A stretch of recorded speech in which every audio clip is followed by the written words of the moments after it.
ठाकुर जी ने मन में विचार किया कि इस भाव को लिखने में इनको संकोच क्यों हो रहा है। अरे किशोरी जी के चरण मुझको सिर पर धारण करने में कोई दिक्कत नहीं है, ये जयदेव महाप्रभु संकोच क्यों कर रहे हैं इस भाव को वर्णन करने में। और बोले ये स्नान करके आएंगे, इसको परिवर्तित करके कुछ और लिख देंगे, लेकिन मैं चाहता हूं कि यही लिखा जाए। अभी जयदेव महाप्रभु का रूप धारण करके स्वयं श्री जगन्नाथ जी आ गए और जयदेव महाप्रभु के रूप में जैसे आए, पत्नी बोली बड़ी जल्दी स्नान करे आए। हाँ देवी, वो मुझे पंक्ति याद आ गई थी, आगे जो लिखनी है कलम दो, मैं लिख देता हूँ। तो तुम भोजन बन गया? बोले हाँ तैयार, लगा खाली मैं भी पंक्ति लिख देता हूँ। और श्री जगन्नाथ महाप्रभु ने जयदेव जी का रूप धारण करके इस पंक्ति को लिखा। क्या? वाणी करवाणी चरणद्वयम् सरसर सदन कथ सुभागम् स्मरगरल खंडनम् मम शिरसि मंडनम् देवी पद पल्लवम्। हे किशोरी जी, आपके चरण कैसे हैं? बोले इन चरणों को यदि कोई दूर से देख ले और उसके चित्त में यदि काम भी उत्पन्न हो गया होगा, तो किशोरी जी के चरणों में इतनी सामर्थ्य है कि उसके हृदय से उस काम का नाश हो जाएगा। ऐसे काम नाशक इन चरणों को मैं अपने शीश पर धारण करता हूँ।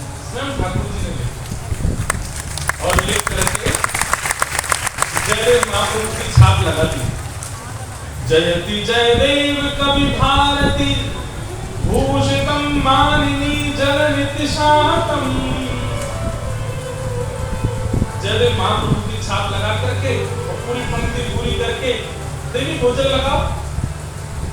पत्नी ने पद्मावती ने भोजन बनाया, ठाकुर जी ने प्रेम से पाया और नियम था पद्मावती का, जयदेव महाप्रभु पाते तो उसी थाली और पद्मावती ने प्रेम से उसी में दाल भात मिला करके पाया। आज तो ऐसा अद्भुत, आज पद्मावती बोली ऐसा लगता है मेरे हाथों में लक्ष्मी आ गई, इतना सुंदर स्वाद, ऐसा लगता है जगन्नाथ महाप्रभु का भाग पा रही हूं। बड़े आनंद में निमग्न होकर के एक कोर पा रही थी। तभी जयदेव, असली जयदेव आ गए। और वो जयदेव कहाँ गए? बोले देवी मैंने तो बहुत पा लिया, मैं सोने कक्ष में जा रहा हूँ, तुम पा लो। जगन्नाथ जी तो चले गए भीतर कक्ष में, असली जयदेव जी आए। आकर के अपनी पत्नी को देखा, वाह देवी इतनी जोर की भूख लगी कि आज हमसे पहले ही पा लिया आपने। पद्मावती बोली क्या कह रहे हैं? बोले तुम तो रोज हमको पवाती हो, तो हमारे बात पाती हो, और हमसे पहले ही पा रहे। पद्मावती बोली कुछ खा पी लिए हैं क्या? अरे अभी भी तो आप प्रसाद खा के सोने गए, आपका जो बचा थाल में वही मत पानी। जयदेव महाप्रभु बोले मैं तो तब का गया गंगा स्नान करके और संध्या वंदन करके अब लौटा हूँ, मैं कहाँ प्रसाद पाया मैंने? अरे आप थोड़ी देर पहले आ तो गए थे। बोले मुझे पंक्ति याद आ गई है, जल्दी कलम दो, और तुरंत आप लिखने बैठ गए और लिख करके आज बड़े खुश हो रहे थे, बड़े आनंद से अपना ही नाम गा रहे थे, वाह जयदेव कह रहे थे।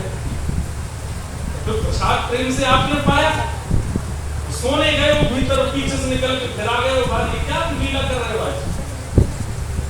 जयदेव महाप्रभु बोले मैं पंक्ति लिखने आया था। कहाँ? गीत गोविंद का बोले वो वहीं कहाँ बैठते वहीं। तुरंत दौड़ करके गए और जैसे ही उस पंक्ति को देखा, जिस पंक्ति को लिखने में संकोच जयदेव महाप्रभु कर रहे थे, सुंदर अक्षरों में श्री जगन्नाथ जी अपने हाथों से लिख करके, और जब अंतिम पंक्ति पढ़ी जयति जयदेव कवि भारती, जयदेव की जय जय हो, जो भारत में ऐसा भूषण रत्न जयदेव प्रकट हुआ उसकी जय जय हो। अपने प्रति मान सम्मान महाप्रभु जी के द्वारा सुनकर के देख करके जयदेव जी रो, तुरंत पत्नी से बोले चलो जगन्नाथ।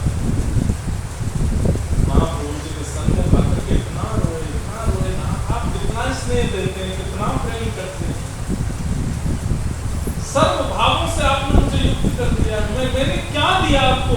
केवल शब्द ही तो प्रकट कर रहा हूं, इससे इससे अधिक तो मैं कुछ करता नहीं आपके लिए। ना कभी कोई रत्न चढ़ाए हो, ना कभी कोई भेष चढ़ाया हो, ना कभी महाप्रसाद लगाया हो, ना कभी 56 भोग का कोई मनोरथ जगन्नाथपुरी में कोई विशेष उत्सव किया, कुछ नहीं।